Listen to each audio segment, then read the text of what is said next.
Eto, bukod nga po kay Senator Amy Marcos na merong pahayag at marami pang ibang senators na may yung tipong nag-iba ang ihip ng hangin dito sa mga senators na ito. Hindi naman ganon ang kanilang stand noong maaresto at makulong si De Lima. Ngayon po talaga nag-iba ang ihip ng hangin.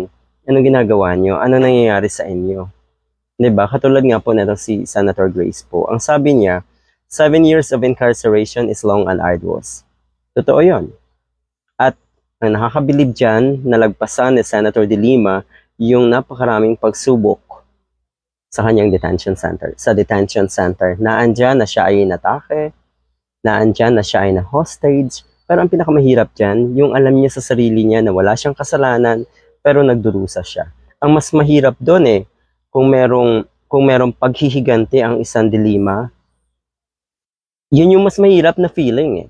Pero habang siya ay nasa kulungan, nakita natin na wala siyang paghihiganti. Nakita natin na positibo siya at alam niya na malalagpasan etong pagsubok o yung kanyang pagsubok na yun dahil totoo namang wala siyang kasalanan. Yun po yung nagpagaan sa kanyang kalooban. Walang paghihiganti sa dibdib niya. Pero ang mga katulad ni Grace po, ang mga katulad ni Digong, siguradong hindi kakayanin yung dinana si De Lima.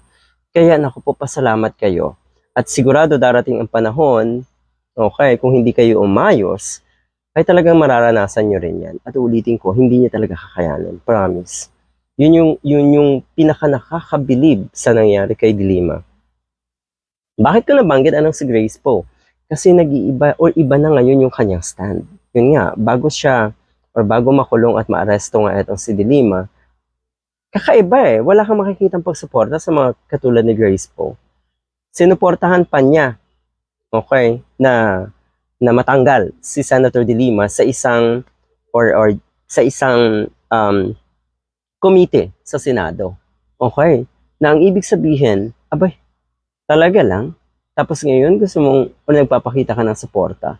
Ang sinisisi niya ngayon ay kuno yung mabagal na proseso ng batas. In the first place, na andyan ka sa pwesto, dapat alam mo noon pa man, ang tagal-tagal yun po sa pwesto. Pero hindi mo alam na ganito kabagal ang batas. At ano yun? Wala kayong boses? Hindi kayo nagsasalita? No wonder, ang pahayag or ang statement ni Attorney Falses ay ganito. Spineless Senator Grace Poe. Spineless. Okay? Yung tipong walang bayag. Alright? Kung sa lalaki, walang bayag. Ang kanyang statement, sabi, mayaman o mahirap, hindi makatarungan ang manatili ng mahabang panahon sa kulungan dahil sa mabagal na proseso ng batas. So ayan, alam mo na mabagal. Kung ikaw nga po o kung kayo nga po ay nababagalan sa proseso ng batas, sa isang katulad ni De Lima na wala naman talagang kinalaman or wala talagang kasalanan at isang personality, paano pa po kaya yung mga ordinaryong kababayan natin? Siguradong mas mabagal ang batas para sa kanila. Okay? Ang nangyari lang, bumagal kay De Lima dahil nga ma-impluwensya yung nagsabi na tapos ka na De Lima. Sino yon? Siguro naman alam natin. Alright, hindi po suportado na ito si Grace po, ulitin natin, na matanggal si Senator De Lima sa isang committee sa Senado. Okay, nung kasagsagan or nung mga unang taon na siya ay nakulong. Anyway, puntahan natin itong statement ni Attorney Falses. Sabi niya, spineless Senator Grace Poe is getting ratioed on Twitter for trying to appear as an ally of De Lima. Yun. Ngayon, feeling ally ka. Ano to? Ano nangyayari? Bakit? Nung una, idolo natin ito si Grace Poe eh. Pero yun nga, spineless. Ang kanya lang na tinitignan at pinangangalagaan ay yung kanyang sariling kapakanan. Diba? Now that it is popular to stand with the unjustly detained ex-senator. Totoo. Gustong or pumapel na itong mga katulad ni Grace po.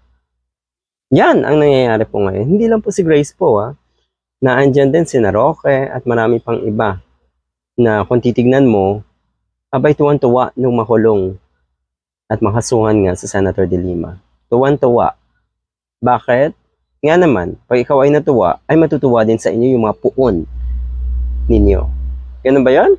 We should remember that Grace Poe was one of the senators who voted to oust and remove De Lima as the chair of Justice Committee, which wanted to investigate the extrajudicial killings of Duterte as Davao Mayor and as President.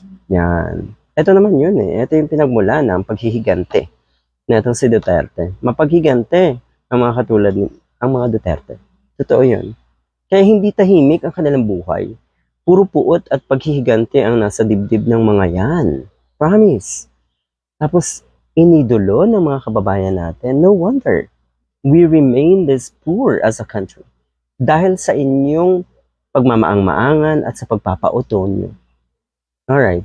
While Grace Poe called the showing of De Lima's fake sex videos as illegal, she never called out Duterte and his allies for spreading fake news about De Lima's sex life. Kung naalala niyo po. Mantakin niyo ang isang katulad ni De Lima talaga, lahat ng kababuyan ginawa ng kampo ni Duterte. At napakarami naman na nagpagamit. Yun yung mas masaklap, yung ikaw po ay nagpagamit sa isang katulad ni Digong. Marami dyan, kahit yung mga trolls, kahit yung mga vloggers na bayaran, ay nagpagamit para tuluyang masira nga si De Lima dahil nga sabi ni Duterte, tapos ka na, De Lima. Tapos na? Sabi ni Roque, forever daw, sana daw ay forever na nasa kulungan. Forever? Good luck sa inyo. Nasa tingin ko talaga gagawa ng paraan si De Lima, Senator De Lima at ang kanyang kampo para kayo ay hindi balikan eh. Katulad ng sinabi niya, as a matter of justice, gagawin niya ang dapat niyang gawin. Kaya good luck.